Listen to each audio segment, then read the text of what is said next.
My name is Albert Onderi. I come from Kenya. I'm a Jesuit scholastic doing his second year of regency. And we are the school, where we are is a Loyola Secondary School, which is in Wau, South Sudan. The school was reopened in 2007 after a period of 24 years of war.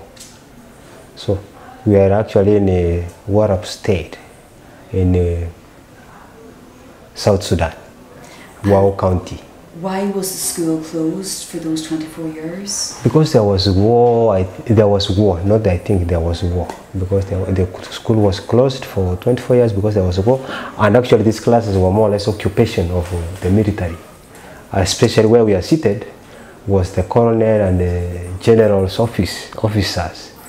And even the classes were used part like this one was a torture chamber. The other class at the beginning was the cooking, and the rest of were offices of the officers then. And was the school destroyed over those 24 years of occupation? Not quite, but they really did, especially the doors were badly damaged. The door you are seeing, the new classes and even the offices here, the new doors, but the rest of the building withstand the war or the bullets then. But then they didn't destroy the school actually. Yeah. Why would the military have chosen this site? I would guess because it's on a hill, and militarily you would expect the soldiers will be a place where they will see enemies, and that's why I would think it was the main reason. It was very strategic, in other words. Are there any positions of evidence today that the military were here? Sure, we have evidence. We have some bullets in our staff room, part of them, and even our community. We have a big tank that I don't know what the name of it for the military. And down there are trenches where they used to hide. Okay. Yes, yeah. So the trenches are still in existence? They are still in existence, yeah. Do you know what any of the classrooms were used for during the time of occupation? Yes, I only know about the class where now we have the preparatory A. It was a torture chamber. But when you get inside, you may not necessarily witness it was a torture chamber. But the rest of the classes, the other one, which I know is the Form 3, Senior 3, where the Senior 3 are, it used to be a cooking for the soldiers, yeah. Okay. And today, how many students do you have in the school, and what have you turned the former buildings into? How have you reinvented them again? Now, what happened here, the 2007, actually, Jesuits who were sent here, the first pioneers, to reopen the school. Mm-hmm. They did the painting, they did the renovation where there were some cracks, where the pillars had been broken. They did the kind of the welding and making the structure look perfect for the beginning of the school. And the doors were replaced. Everything which was broken actually was repainted, especially even everything here was repainted anew, afresh. We have 198 students. 198 198 students. And what kind of ages would they vary between? They vary from the age of 17 to 35. Okay. Yeah, that's a range of students. Some of them are parents, and some students are still fresh from school. Right. Yeah, we have one example who is a mother in Senior 2, and there's a son in the Senior 1. And her son here as well? Yeah. Okay. Are you hopeful for schooling to continue during January, after the referendum in January? How do you think it will affect the children here and their education? As from January, because we close usually from January to April, that's when the school reopens. So then I will not be, after maybe April is when we don't know what will happen.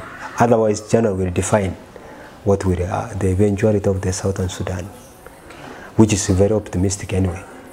Is the feeling here quite optimistic about January? It seems, yes, for a good number of kids. For me, it seems that it's very optimistic. And what is the optimism? Is that separation from the north? It's a mixed reaction. There's some for separation, others for unity. So it's not very definite. It is in this state, especially where we are, separation and unity. So 50-50.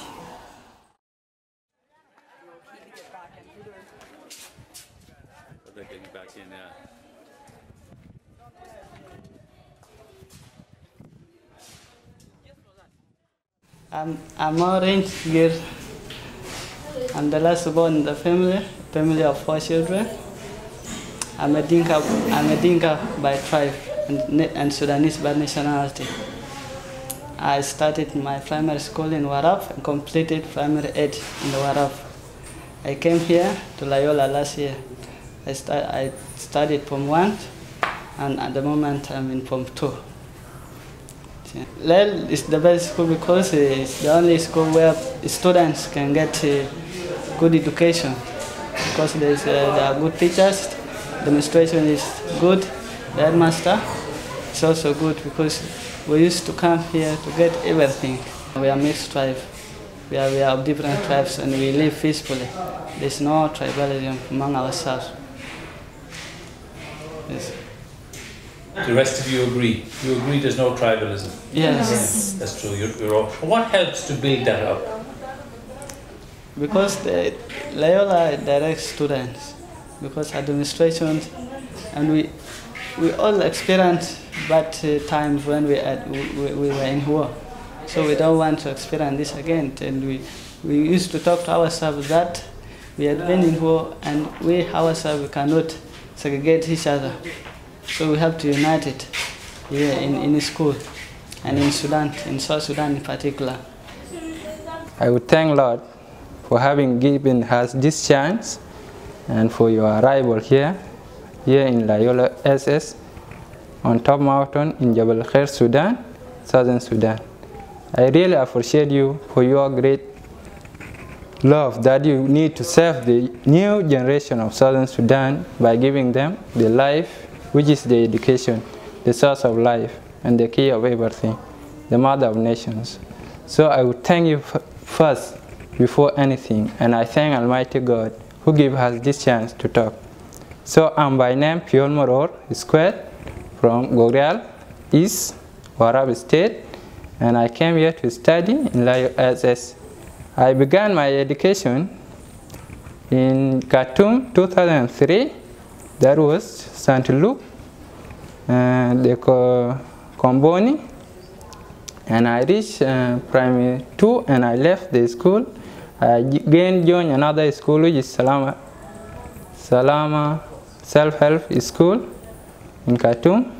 And then in 2007 we migrated to South and we came here because there was peace, and that was a very wonderful thing that Lord has turned His love and His face towards Sudan to bring peace about, and people should live in the humble life that the Christ our Lord need.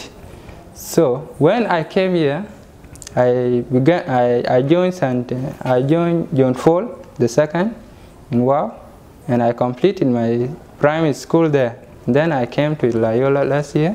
That was 2008, and I was really amused for the Loyola environment itself, which is very nice and high and conducive for learning. It has no any segregation about tribes. We have united as the people of Southern Sudan seeking for knowledge and truth. In Loyola, I find that the truth and the knowledge should be only here in Loyola, and I didn't find any school like Loyola. So it was the best thing that I found in Loyola. It has a qualified teachers and qualified and good administrators who can direct us and give us the spirit of having a vision for the country and transformation of our land. Hello. So what's it like to celebrate your birthday in Wow? Wow. Wow. It is wow. No, it has been, it's been amazing actually. From thinking at first how little the students had here, the very, very basic facilities that they have, the lack of books, how tough their life has been, how they were nervous to make eye contact, they were a little bit apprehensive of a white woman especially being here, and just the general kind of conditions to speaking to the girls and the boys and hearing their stories and their sheer ambition and their drive and their determination for themselves and their families and their future and their country. and it made me feel incredibly guilty about having that brief moment of doubt about their future, and that fear for them, and the sense that the country seems to be almost holding its breath at the moment, waiting for January and what could happen in January with the referendum. But it's been inspiring, it's been amazing. And just sitting with the two girls this afternoon, one of whom wants to be the president of Sudan when she finishes her studies. It's brilliant, and the other little girl wants to be a doctor. So I told them if I ever need to get out of jail or have an operation, I'm coming straight to them. Fantastic. So all in all, no, it's been amazing. Phenomenal experience. Makes me realise how lucky we are. We take so much for granted. We automatically get education and a passport and have the ability to work and earn money and make choices and move around and travel and see other cultures. And hopefully we've been able to bring something here, I hope, and to just talk to the girls and let them know that it's possible for them to make their own decisions and to be in control of their own destiny, as far as anybody can be in control of their own destiny. But that they have choices, and their way through it is education and studying hard, which they're very, very happy to do.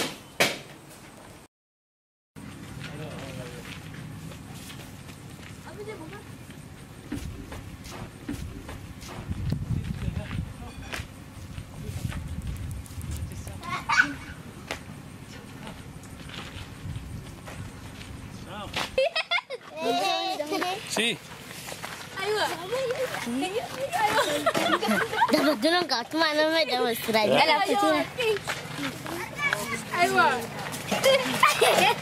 You grew up Triona? Yeah, like I see now, I'm going to